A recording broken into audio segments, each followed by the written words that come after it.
Kyle just mom, everybody. Kyle didn't even have his badge this morning. I had it last night. Oh, remind me, my hair stuff's in your bathroom. My blow dryer doesn't work. We had to finish getting our names. He's texting me. He's like, "Is your blow dryer work? Do you have any Q-tips?" Man. Frank, how'd you become a Cubs fan? Because you guys don't have a baseball team? The Iowa Cubs is a AAA feeder team to the Chicago Cubs. So there's a tie-in naturally there. But my family always has been Cubs fans. So I remember when I was a little kid, like the Cubs games seemed like they were always on. Yeah. The Harry Carey days. Because it was either that or your next closest is like the Cardinals, right? Cardinals, Twins. Or Milwaukee? Twins closest. Actually, I take that back. Kansas City's the closest. Royals, I mean, Kansas City's about 2.5 hour drive. Minneapolis about 3.5 hour drive. Chicago's 4.5, 5 hour drive. Okay. And St. Louis is probably almost 6 hours. But those would be the teams that are closest to us. I don't really have a football team. I don't really care. No. No. Kyle and I are both Steelers fans. Oh.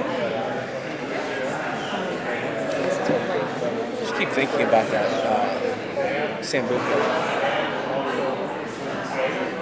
I haven't thought about it since. Is it good? Okay. You like that? No. Real quick. Oh.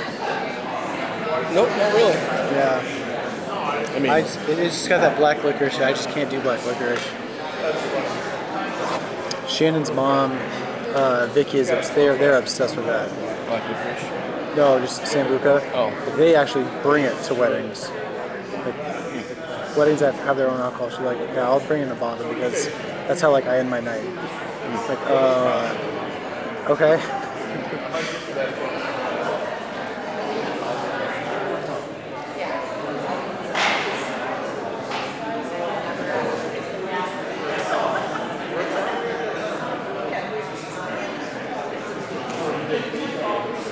You ever see the skit between two firms? All right, well, thank you everybody for coming. We're going to get started. So I'd like to Zach introduce Alford. the first panel. It is about HR. First, I'm going to have the moderator come up, Bill Treciak, EDPS.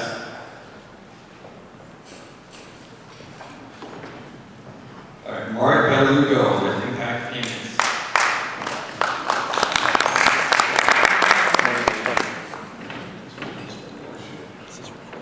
All right, Austin McNabb with Busy Pay. And Juan Ortiz.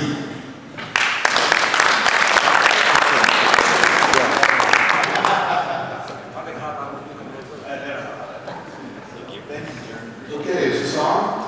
Can you hear me? We can hear you. Excellent. Hey, thanks for coming out. We appreciate it. We were here Tuesday night. The room just changed dramatically, just in the air temperature. So it was pretty warm here Tuesday night for our executive forum. I'm super excited today. I want to set the ground rules first. Share a little bit of a couple of thank yous. I'm really excited to have this panel up here because this is not going to be an HR panel discussion, if you will, like you're probably used to. So if you came really eager to find out how to put a new employee handbook in place or write a new policy that deals with paid time off, we're not going to go there. Okay? Yeah, that's what I said. The PTO. Okay, so real quick, I just want to thank the board. The MWAA board has done a phenomenal job. I'm a member of that board, but I've watched these folks work tirelessly for 14 months. With this property, with the management, they've done a phenomenal job. I just want to say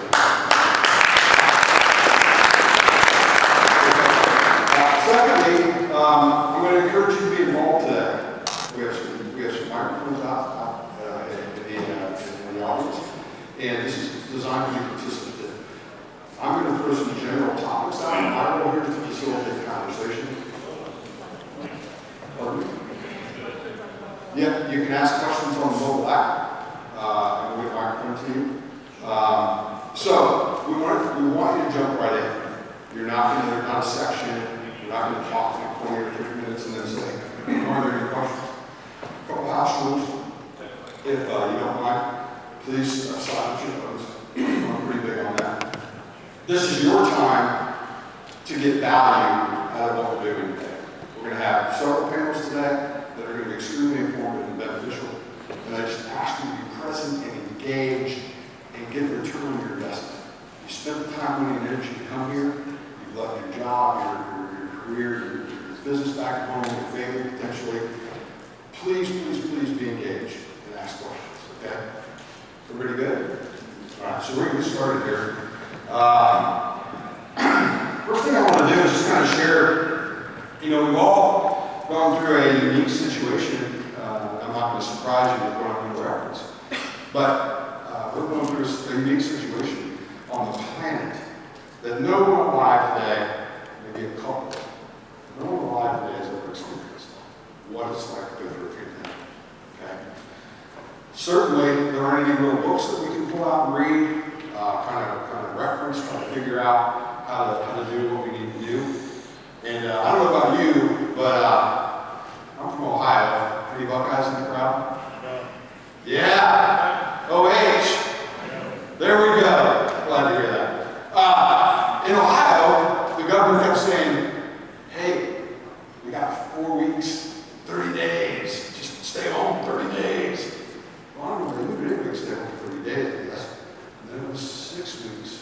And then it was 8 weeks. And the things that we decided when we had to stay home for 30 days ended up being 14 months. These were decisions that we didn't know at the time we were building the plane while we were flying it, that we would be living with 14 months later. The adjustments, the changes, the pivots, the decisions. That's what this group's up here to talk about a little bit here. How do we, on our path to recovery, how do we embrace some of these changes that we have found, that we had to do in the moment, that have now become permanent? Right. Any questions? Everybody understands kind of the premise and the context? Awesome. I can't see any. I just have one question. What's going on with the lights? Yeah. They want to see out of next door. I just try to kind of persevere through that. I can't see anybody anyway. So, all right. So, as Jeremy did such a great job, and I appreciate everything Jeremy's done, for this event. I've got my books and my notes here just to ask a few questions. We're going to start with a question that really is focused around hiring and recruiting in this day and age.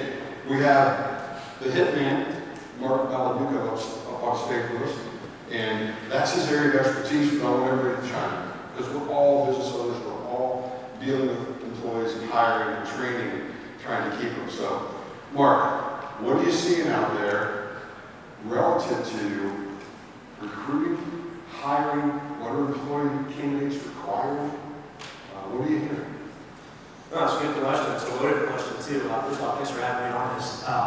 Yeah, to your point, we've all had to shift in the last 12 months here. As a recruiter that focuses specifically in this industry, we kind of have a unique view on both the employer side, but also the candidate side. Talk about the candidate side, first off, is the biggest thing we're seeing right now is people are finding that they've been productive, they've been successful, really looking at a remote environment. Most of the individuals today they're looking for either a hybrid situation or a fully remote situation. Whether it be products, sales, marketing, you name it, it's really across the entire hierarchy. The second thing is, and I think what a lot of people we talk with in the industry is, they found that kind of the true colors of their employer showed up. And they're looking for companies where they can not only just buy into the solution, but buy into the culture, to feel like they're not a number, to feel like they're heard, and the fact of like, I guess it's a point of empathy too, from leadership out. When you look at it from an employer standpoint, that's, I would say, probably one of the bigger things that, as a recruiter, that we took on during the pandemic was not so much of, hey, where's the talent at? But what do we do? We've been in the office, everyone's going remote, we're not prepared for this. I've never managed a remote work team. And so we had to pivot our kind of strategy as more of consultants to say, listen, what strategies do you have in place? What do you have in KPIs? What are you putting in place for ongoing resources, training to make sure that your employees are taken care of? again, the empathy was huge during this time of the world of everything going on. But making sure that the employer, the hiring manager, had the confidence and the right resources themselves to say, hey, how do you make productivity continue to increase and stay put in this market? And that all comes down to having the right people on board, having the right leadership on board too, because a lot of those hiring managers had to switch their mindset to say, listen, I got to take a look at myself, not just my team, to make sure that I'm doing the right things and make sure that I'm supporting them every step of the way in this quote-unquote president world. Well, I mean, first of all, he did something yesterday that I thought was pretty special. He gave a lot of credit to his mentors around him. But sometimes you don't hear a lot of people give you one credit. So I want to make sure that if you weren't here yesterday, this guy's won a huge award, industry achievement award. I'm humbled to be on the stage with you. You're a veteran in this industry that I wish there was more like you. Your story is amazing. You give a lot of credit to him. I'm going to give a lot of credit to you. I think he deserves a quick round of applause. He weren't here.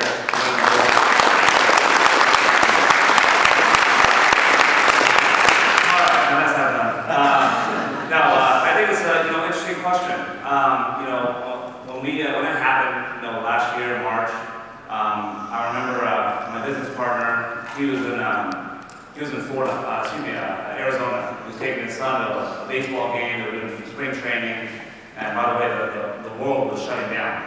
And I'm at home office the NBA season just canceled. I don't know what's going on. So we always get that moment of we need to figure it out pretty quick.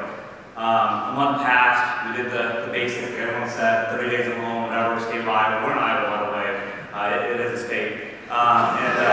So what we decided to do was, I've been doing this for 18 years, and 2006, 2008 was probably the highest aggressive, movement of payment professionals coming into our industry because the recession hit. So there was more people that came from non-payments into our industry back then. I happened to be lucky enough to be a part of it. I looked at him and I said, we're startups still, right? So I looked at him and said, well, number one, we have no money.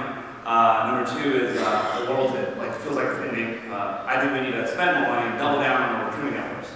And I'm going to speak on behalf of more external recruiting than internal right now for a second. I said we need to double down our efforts to bring new payment professionals into this industry right now, this second.